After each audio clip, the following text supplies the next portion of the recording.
नमस्कार विद्यार्थी मित्रांनो. स्वागत आहे तुमचं पुन्हा एकदा एम-पी-एस-सी लायब्ररी या आपल्या यूट्यूब चॅनलमध्ये. आज आहे 10 ऑगस्ट 2025. सुरू करूयात आजच्या चालू घडामोडी. सर्वप्रथम पाहूया कालचा एक प्रश्न. काल मी व्हिडिओच्या शेवटी तुम्हाला एक प्रश्न विचारलेला होता. क्राशिनिकोव्ह हा ज्वालामुखी कोणत्या देशामध्ये आहे? नुकताच हा ज्वालामुखी चर्चेमध्ये आहे, त्यामुळे या घटकावर प्रश्न विचारण्याची शक्यता अधिक होती. तशा पद्धतीने हा प्रश्न तयार केलेला होता. तर याचं योग्य उत्तर आहे रशिया. तर लक्षात घ्या मित्रांनो, क्राशेनिनिकोव्ह हा ज्वालामुखी रशिया या देशामध्ये आहे आणि नुकताच हा पुन्हा एकदा तो उत्पन्न असा पावलेला आहे आणि जवळपास 600 वर्षानंतर तो पुन्हा एकदा ज्वालामुखी सुरू झालेला आहे. आता आजच्या आपण दिनविशेष पाहूया. 10 ऑगस्ट 1894 व्ही गिरी यांचा जन्म झालेला आहे. भारताचे ते चौथे राष्ट्रपती होते, म्हणजे 1969 ते 1974 या कालावधीमध्ये. तसेच भारताचे ते तिसरे उपराष्ट्रपती होते, 1967 ते 1969 या कालावधीमध्ये. 10 ऑगस्ट 1755 पाचवा पेशवा नारायणराव पेशवा यांचा जन्म झालेला आहे. तसेच 10 ऑगस्ट 1986 महावीर चक्र प्राप्त जनरल अरुण कुमार वैद्य यांची अतिरेक्यांनी पुणे येथे हत्या केली होती. लक्षात घ्या मित्रांनो, अरुण कुमार वैद्य यांची हत्या आजच्या दिवशी 1986 साली झालेली आहे आणि हे 1984-85च्या कालावधीमध्ये अ, जे अमृतसरवर अटॅक झालेला होता, ऑपरेशन ब्लू स्टार या अंतर्गत जो काही इव्हेंट झालेला होता त्यावेळेस त्याचाच बदला म्हणून अतिरेक्यांनी अरुण कुमार वैद्य यांची हत्या केलेली होती. लक्षात घ्या, आजचे हे दिनविशेष खूप खूप महत्त्वाचे आहेत. व्ही गिरी यांच्यावर ऑलरेडी प्रश्न विचारून झालेले आहेत, कारण ते भारताचे चौथे राष्ट्रपती होते आणि त्यांच्या नावावर काही संस्था देखील आहेत. त्याच्यामुळे त्या संस्थांवरही प्रश्न विचारलेला आहे आणि यांचा राष्ट्रपतीचा कालावधी तसेच उपराष्ट्रपतीचा कालावधी कोणता असा देखील प्रश्न विचारण्यात आलेला आहे. त्याच्यामुळे हे सर्व दिनविशेष आपल्यासाठी खूप खूप महत्त्वाचे आहेत. त्यानंतर आजच्या चालू घडामोडींना सुरुवात करूया. सर्वप्रथम सारा तेंडुलकर यांच्याविषयी आहेत. सारा तेंडुलकर ऑस्ट्रेलियाच्या 1140 कोटी रुपये पर्यटन मोहिमेची ब्रँड अँबॅसेडर बनलेली आहे. या मोहिमेचे नाव आहे come and say G day.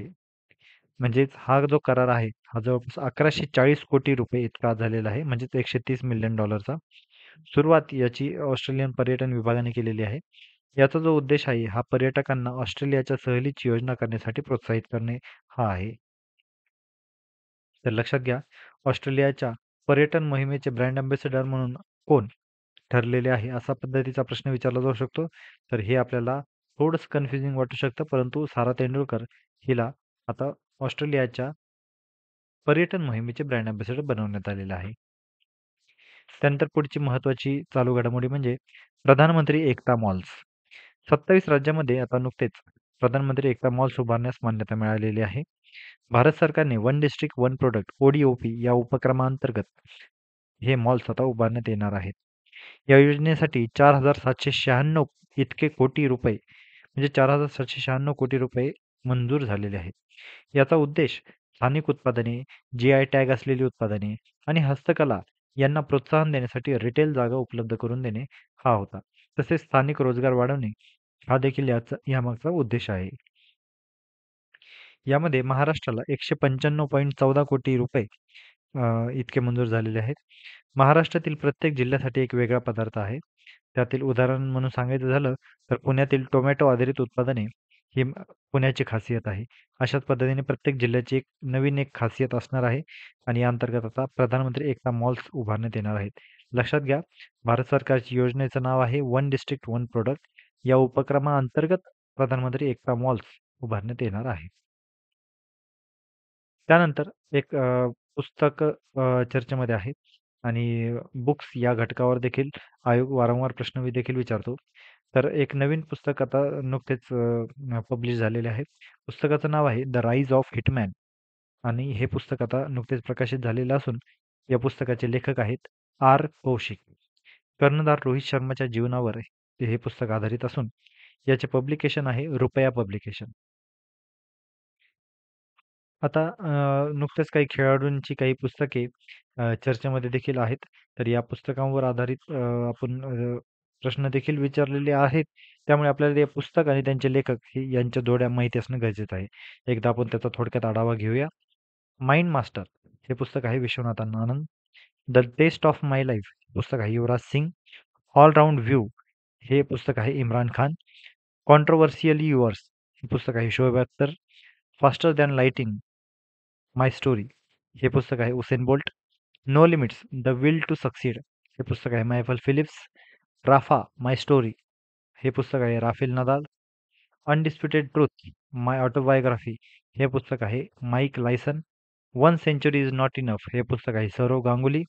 Imperfect हे पुस्तक आहे संजय मांजरेकर. तसेच नो स्पिन हे पुस्तक आहे नो स्पिन माय ऑटोबायोग्राफी हे पुस्तक आहे Shane Warne. I have the streets असे हे एक पुस्तक आहे. तसेच अ कुट्टी क्रिकेट स्टोरी हे पुस्तक आहे आर अश्विन यांचं. तर लक्षात घ्या, अशीच वेगवेगळ्या खेळाडूंचे हे पुस्तकं आहेत. या व्यतिरिक्तही अजूनही पुस्तके आहेत, परंतु हे सध्या जे काही वाचले हे खूप चर्चेमध्ये असतात. त्यामुळे यांचे लेखक आणि या पुस्तकाची नावे अशी देखील प्रश्नांच्या जोड्या विचारल्या जाऊ शकतात. पुढचा एक महत्त्वाचा चालू घडामोडी म्हणजे पहिला बिमस्टेक पारंपरिक संगीत महोत्सव. आता या कार्यक्रमाची आता नुकताच हा पहिला संगीत महोत्सव कार्यक्रम होता आणि बिमस्टेक या संघटनेचा होता. त्यामुळे आपल्याला हा महत्त्वाचा ठरतो. या कार्यक्रमाची थीम होती सप्तसूर, 7 राष्ट्रे एक सूर म्हणजेच 7 नेशन वन मेलोडी. या या कार्यक्रमाचा या महोत्सवाचा दिनांक होता 4 ऑगस्ट 2025 रोजी. ठिकाण होतं भारत मंडपम नवी दिल्ली येथे.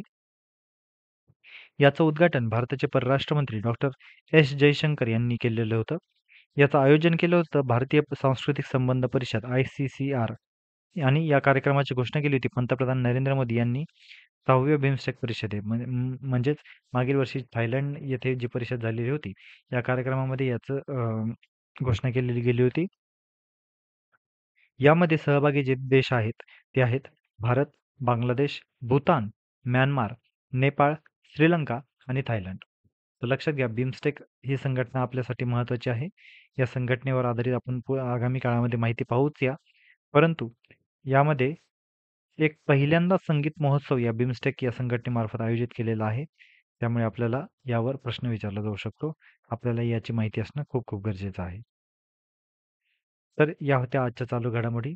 तर खूप साऱ्या म्हणजे आज जरा शॉर्टमध्ये चालू घडामोडींना आपण पाहिलं, परंतु खूप महत्त्वाच्या होत्या. कारण दिनविशेष आजचे देखील महत्त्वाचे होते. तसेच जे काही वन लाइनर अशा पद्धतीचे चालू घडामोडी होती, त्या देखील आपण आज पाहिलेल्या आहेत. तर याच चालू घडामोडीवर आधारित आपण आजचा एक प्रश्न पाहून घेऊया. द राईज ऑफ हिटमॅन या नुकत्याच प्रकाशित झालेल्या पुस्तकाचे लेखक कोण आहेत? मी प्रश्न पुन्हा एकदा वाचतो मित्रांनो. द राईज ऑफ हिटमॅन या नुकत्याच प्रकाशित झालेल्या पुस्तकाचे लेखक कोण आहेत? पर्याय क्रमांक 1 आहे आर. कौशिक, पर्याय क्रमांक 2 आहे रोहित शर्मा, पर्याय क्रमांक 3 आहे प्रवीण आमरे, पर्याय क्रमांक 4 आहे अभिषेक नायर. तर याचं जे काही योग्य उत्तर असेल ते तुम्ही कमेंटमध्ये सर्वांनी सांगायचं आहे. सर्वच विद्यार्थ्यांनी कमेंटमध्ये आपला भरभरून प्रतिसाद द्यायचा आहे. द राईज ऑफ हिटमॅन या नुकत्याच प्रकाशित झालेल्या पुस्तकाचे लेखक कोण आहेत? क्वेश्चन सोपा आहे. तुम्हाला जर कन्फ्युजन होत असेल तर तुम्ही पुन्हा एकदा रिवाइंड करून मागे ज्यावेळेस मी ही गोष्ट एक्सप्लेन केली ते तुम्ही पुन्हा एकदा पाहू शकता. तसेच या प्रश्नाचं उत्तर मी उद्याच्या व्हिडिओमध्ये देखील पुन्हा देईल. तर या होत्या आजच्या चालू घडामोडी.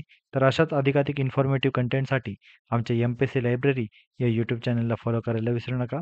आम्ही यूट्यूबसोबतच टेलिग्राम, WhatsApp, Facebook, Instagram आणि X.com म्हणजेच ट्विटर या सर्व सोशल मीडिया प्लॅटफॉर्मवर आहोत.